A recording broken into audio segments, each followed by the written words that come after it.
Capítulo 5. Mirando adelante. Todo lo que yo pueda decir sería casi sin valor si no diera aquí una palabra de explicación. Clase sobre clase. La sociedad de la Torre del Vigía, en su afán de borrar hasta el último vestigio del pensamiento individual, logró circular sus obras a millones y alcanzar por ese medio una cosecha de nuevos convertidos que venían a tomar el lugar de los que habían salido. Ahora iban a dar otro paso aprovechando el nuevo estado de cosas, establecer clases dentro de la organización, primero la de Mardoqueo, Noemí, después la de Ruth Esther hasta 1931 y después de esa fecha los numerosos Jonadabs y la gente de buena voluntad. Enseguida la sociedad se irguió como una clase suprema por encima de estas clases que funcionaban en el extenso campo.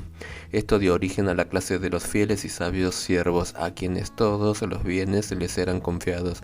Así borraban la idea errónea de que Carlos Russell era el único que merecía ese título. La sujeción vino a dar por resultado que todos seguían las órdenes de los que deberían creer y lo que debían adorar. Los antiguos estudiantes de la Biblia jamás se hubieran rendido a estas imposiciones. De veras conocían la doctrina que en ella se enseña en 2 de Timoteo capítulo 4 versículo 3. En la nueva organización solo había lugar para los crédulos que iban a seguir implícitamente las directivas de la torre. Desde sus oficinas de Brooklyn, Nueva York, quedaban pues consolidadas estas clases que hemos mencionado antes. A la clase de los Mardoqueo Noemí se les enseñó que ellos eran los últimos miembros del Cristo organizado en la tierra. La doctrina de la torre decía que este Cristo se componía del mismo más los 144.000 señalados. Si alguno en esta categoría no cumplía con sus cuotas asignadas, perdía su lugar en la Torre del Vigía y dejaba de formar parte del grupo de los 144.001. El lugar que quedaba vacante era ocupado por miembros más jóvenes de la clase Ruth Esther. Estaba bien calculado que la puerta del cielo no se cerrara, pues siguiendo las pisadas de la primera clase venían los de la segunda para llenar el vacío. Una vez ocupados los sitios vacantes se consideraba a Cristo completo y bajo manto de justicia, y entonces procedían a formar la siguiente clase de los Jonadabs o leñeros y aguadores, como hiciera Josué según el relato de Josué capítulo 9 versículos 10 al 27. No se les consideraba como hermanos en Cristo porque no eran engendrados del Espíritu. Para ellos se cierran las puertas.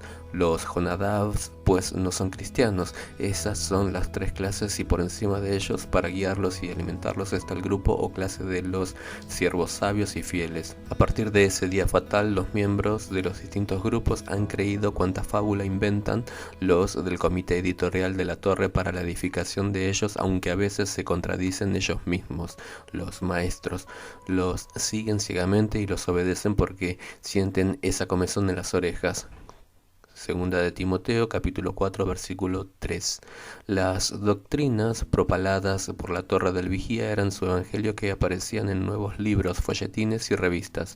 Millares de convertidos han venido ahora a desplazar los individualistas, estudiantes y a esta nueva clase de recién llegados aceptadas de todo corazón cuantas cosas querían infiltrar en sus pobres mentes al comité encargado de adoctrinarlos. Un denario para cada uno. La sociedad de la Torre del Vigía, convertida ahora en el siervo fiel y prudente, enseñaba que las varias clases eran partes de la nueva nación, y muchos de los convertidos sentían que ellos no eran aptos para el reino de los cielos. La sociedad había puesto el límite en 144.000 y necesitaban corregir este error. La enmienda consistió en enseñar que estos eran el resto de Cristo en la tierra o los últimos, y los que venían después eran la gran multitud que nadie podía contar, y que no necesitaban ser nacidos del Espíritu. Para hacer válido este cambio se han valido de la parábola de los denarios de Mateo capítulo 20 versículos 1 al 16. La sociedad, dicen ellos, es la viña de Dios, y los 12 años del 1919 a 1931 son las 12 horas de la parábola.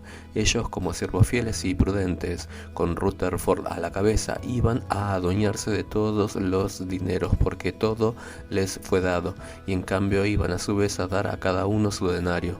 ¿Cuál iba a ser ese denario? pues una recompensa daba a todos de todas las clases, consistía en distinguirlos como testigos de Jehová, y ese nombre era su denario.